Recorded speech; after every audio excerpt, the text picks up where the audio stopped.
Hello everybody and welcome back to the channel. So, you already know what we're doing, you know what today's video is all about, it's in the title. We've already done a tier list on the claymores in the game as well as the polearms, so I figured why not complete the entire weapon set, the entire class list, and move on to the catalysts. Very straightforward, no need to explain anything except for maybe this tier right here, which we will get to when the time comes. But like always, this tier list was compiled with the help of the viewers on my stream. We went through every single weapon together and decided which placement was best for it. So if you would like to add your input into the tier list, into similar videos into the future, then make sure to go ahead and check out the stream. Like always, I'm live pretty much every single day, 9:30 a.m. PST. And yeah, very, very easy intro, short and sweet. Might as well just jump into it. Starting from bottom to top, like always, the Emerald Orb.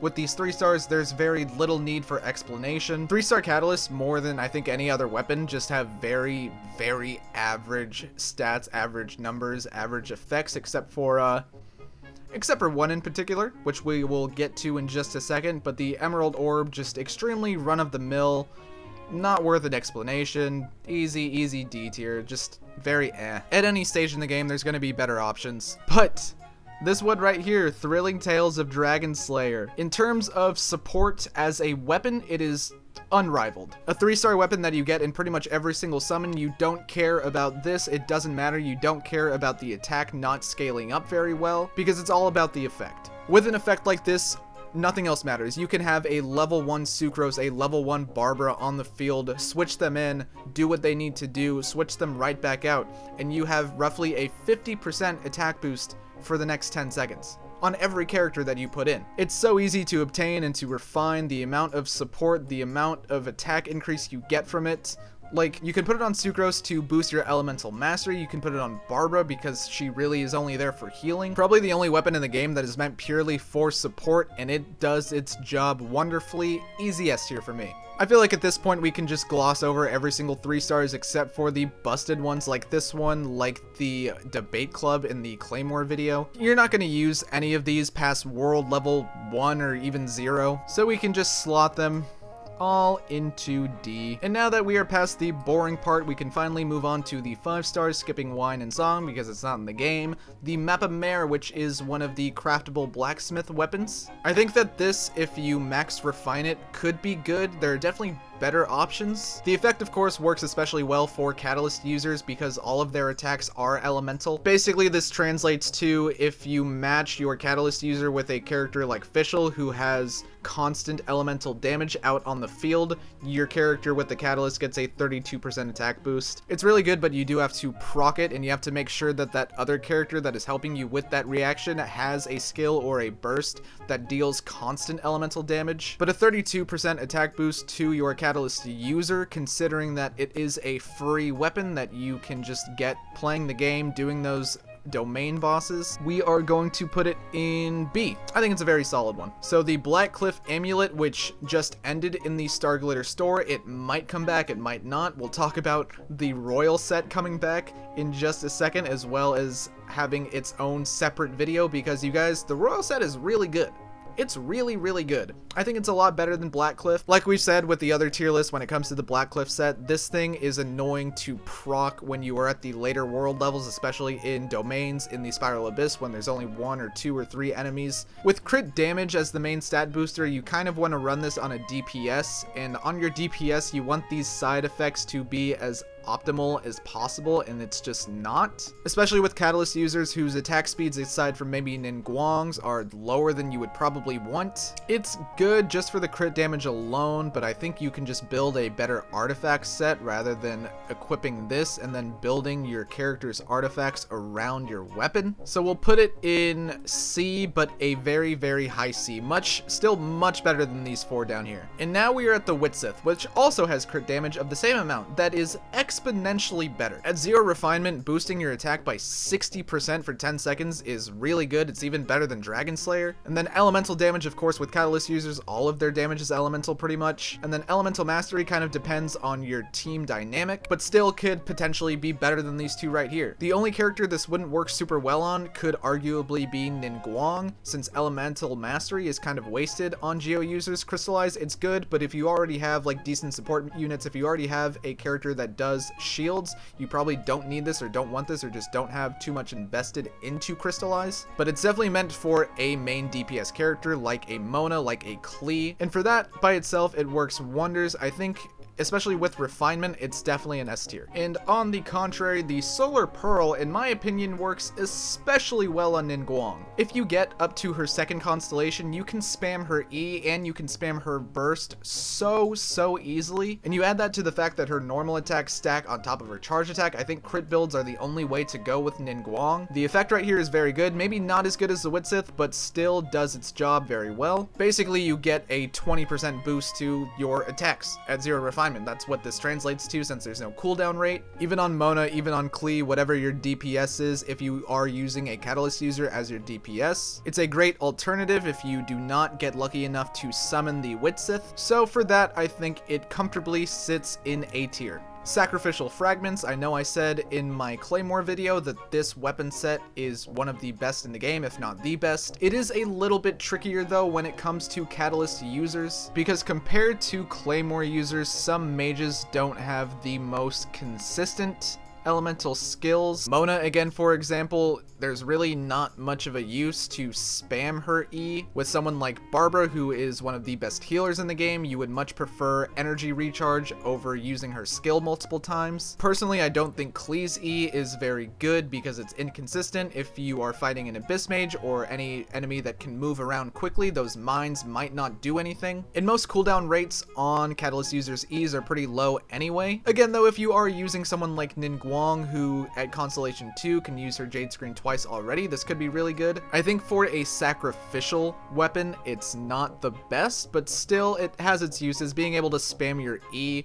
for the most part is going to be very effective. I would say it's right there with the Mapamere in a solid B. And now we are at the Royal Grimoire. So the Royal set is back, and you can now refine it. When the Royal weapon set was first available in the Star Glitter shop, not too many people invested their Star Glitter into it, especially the free-to-play players who had so very little to spend in the first place, because you can get fates for new summons, you can get flat-out characters, but I think now most people are at the point where weapons are more important when it comes to summoning than characters, and you definitely do not want to sleep on this weapon set. What this effect allows you to do is not have to worry about crit rate when it comes to building your artifacts. All you really need are those substats. Because even if you have just substats when it comes to crit rate, this thing is gonna proc it. And with characters like Mona, like Klee, like Ningguang, who you want to run as DPS, who can throw out a lot of attacks at one time, this thing is going to be really good. A solid DPS option if you are unfortunate enough to not summon any of the others. I think it is probably either B or A. Of course, you have to sacrifice buying more fates, buying new characters from Star Glitter. If you don't want any of the current characters, then I would definitely recommend getting this. I will put it in a low A for now. The prototype Malice, which is the other craftable blacksmith weapon, the blacksmith claymore. Unfortunately, this thing is kind of bad. I feel like that's a very common theme with the craftable weapons. One is good, one is half decent, and then one is kind of just useless. Really, the only two characters you would want to run this on would be either Barbara or Ningguang, and that's only if your Ningguang is a pseudo support healer. But with Barbara, I think for most teams it would be preferable to equip her with Dragonslayer. That 12% additional HP healing probably won't matter too much if you are using Barbara. The energy recharge is good, but there are better artifact builds for that. Yeah, I would choose Dragonslayer over this any day of the week, which is a lot easier to refine as well. It's good that it's free, it's a blacksmith weapon, you will get it eventually, you will get it refined eventually, but even the refinement doesn't scale too well. I think for now it just has to go in C. And now we're at the Eye of Perception, so I used this on my Ningguang, who is my main DPS, for at least a month, and it does really well, or at least it feels like it does a lot of damage at early world levels, but there is a point where the scaling isn't very good. The 240% attack boost is going to proc at some point, however, the maximum 4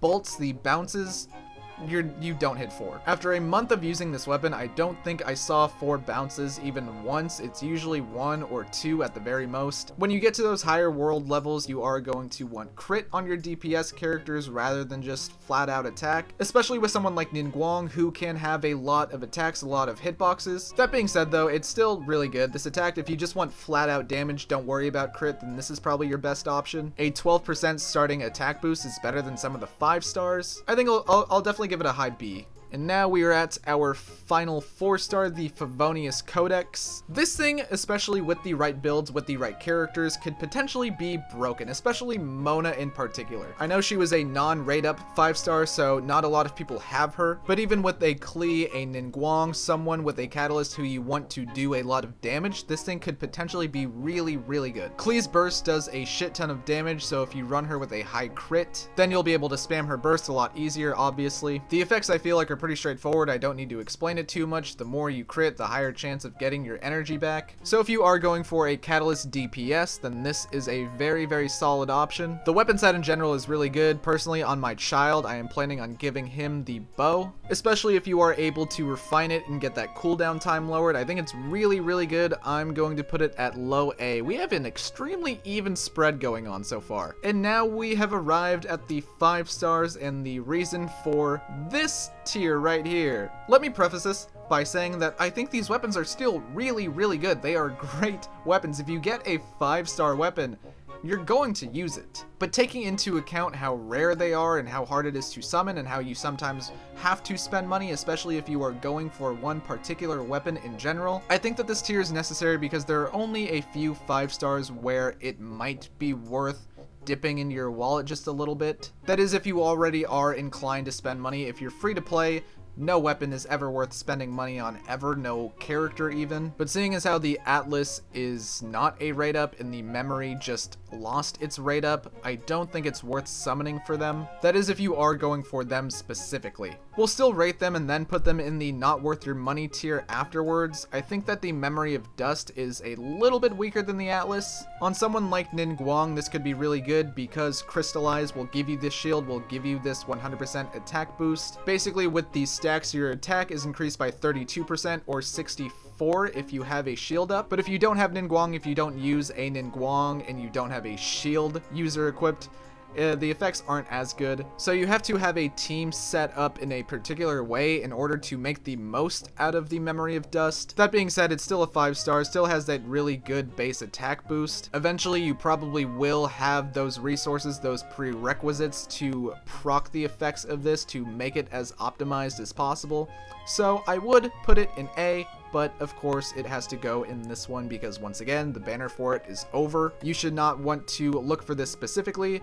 If you did though, it would be an A tier. Then with the Skyward Atlas, I know with this effect right here with the Skyward Claymore weapon, this effect can be inconsistent. Sometimes it just doesn't work, but from what I can tell, it's a lot better with the Atlas. And then that 50% is going to proc every single time. Basically, it has a very, very high AoE damage rate. The attack percent boost for a 5-star isn't incredible, but it's still going to scale up relatively well. Again, like the Memory, I think it's a pretty solid, pretty easy A tier. Once again though, not worth your money, not worth summoning on. And finally, the Lost Prayer. So this, I think, is a lot better than the other 5 stars. This is specifically for the character you have it equipped with, if that character is your main DPS. Again, Ningguang, Mona, and Klee are probably the best 3 out of all the Catalyst users to have this on. But even on someone like Barbara, whose constellations help her attack, increase her healing, it's still going to be good. It's still a 5-star, it's still the best 5-star Catalyst. Increasing your movement speed is huge, especially in places like the Spiral Abyss, in those high world level domains, because getting 1 or 2 shotted is a lot more likely in those later world levels. And not having a cooldown on this effect right here is huge. If your character is bulky enough to have her on the field for a long period of time, then you'll automatically get the most out of this weapon. 32% elemental damage bonus with the highest base crit rate in the entire game as far as catalysts go. For DPS characters, if you want to show off and solo run, then this is definitely the best catalyst for you,